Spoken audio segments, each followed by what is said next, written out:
भिरिया सिटी आसपास में गैस्ट्रो जो मर्ज़ वधण लॻो। हिकु घर जा 3 मासूम ॿारड़ा गैस्ट्रो में मुब्तला।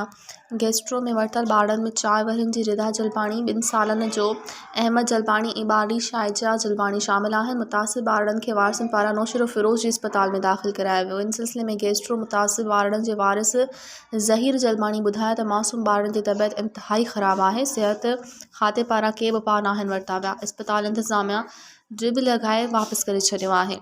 असां पंहिंजी मदद पाण तहत ॿारनि जो इलाजु कराए रहिया आहियूं। हुननि वधीक चयो त भिरिया सिटी ऐं आसपास में गर्मीपद वधण सबबि अक्सर ॿारड़ा गैस्ट्रो ऐं डायरिया में मुब्तला आहिनि, पर भिरिया सिटी जी अस्पताल में अहिड़नि मुतासिब ॿारनि लाइ को बि वार्ड नाहे ठाहियो वियो।